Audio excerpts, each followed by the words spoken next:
రాష్ట్రంలో కాంగ్రెస్ పార్టీ వచ్చిన తర్వాత రైతుల పరిస్థితి ఆగమ్యగోచరంగా మారింది. వరంగల్ రైతు డిక్లరేషన్ లో చెప్పిన ఏ ఒక్క హామీ కూడా అమలు చేయని పార్టీ కాంగ్రెస్ పార్టీ. ఆ రోజేమో అన్ని పంటలకు బోనస్ ఇస్తామన్నారు, పత్తికి కూడా 500 బోనస్ అని చెప్పారు. కానీ ఈరోజు బోనస్ మాట బోగస్ అయిపోయింది. కనీసం మద్దతు ధర కూడా రావడం లేదు.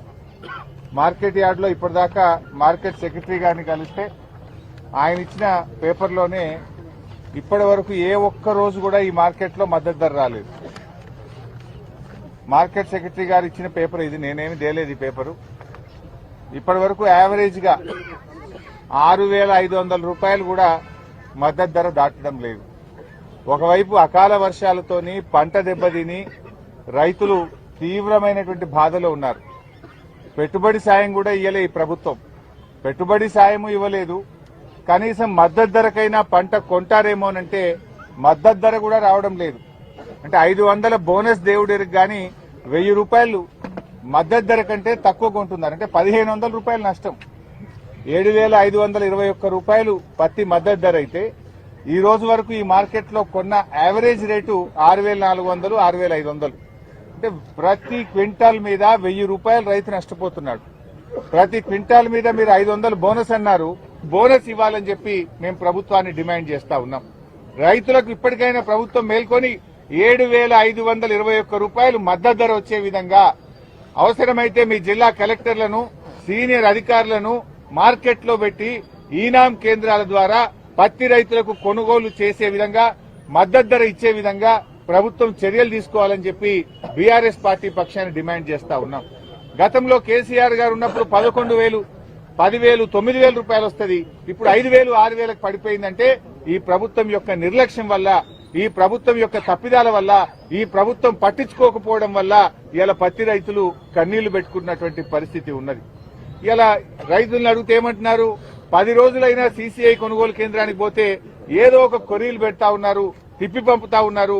ఇంకా దిక్కులేక మేము మార్కెట్ లో వచ్చి చెప్పిన ధరకు అమ్ముకుంటున్నామని చెప్తున్నారు. తూకంలో కూడా చాలా మోసం జరుగుతా ఉంది. తూకంలో కూడా మాకు మోసం జరుగుతుందని చెప్తా ఉన్నారు. సీసీఐ కూడా రైతుల దగ్గర కొంటలేదు. సీసీఐ కొనుగోలు కేంద్రాలు అక్కడ దళారుల దగ్గర కొంటున్నారు. వ్యాపారులేమో రైతుల దగ్గర 6,000కు కొని సీసీఐ దగ్గర 7,500 రూపాయలకు అమ్ముతున్నటువంటి పరిస్థితి ఉన్నది. ఈ రకంగా పత్తి రైతులు బాగా నష్టపోతా ఉన్నారు. అదేవిధంగా మిర్చి చూస్తే పోయిన సంవత్సరం ఇదే మార్కెట్ లో మిర్చి 20,000 నుంచి 23,000 రూపాయలు ధర వచ్చింది.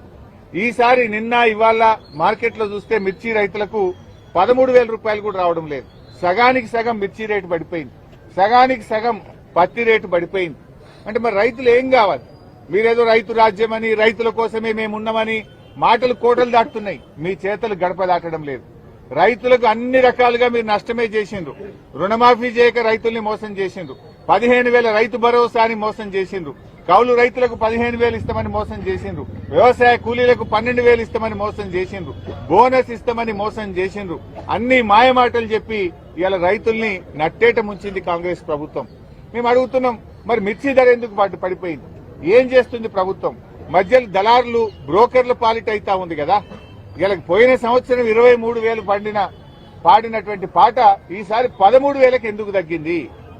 గతంలో 11,000 పోయినటువంటి పత్తి 6,500కి ఎందుకు తగ్గింది?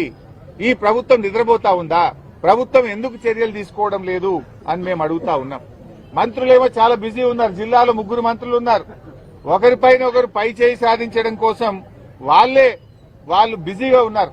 నాది నడవాలంటే నాది నడవాలి అని 3 మంత్రులు ఒకరి మీద ఒకరు పై చేయి సాధించడానికి ప్రయత్నం చేస్తున్నారు.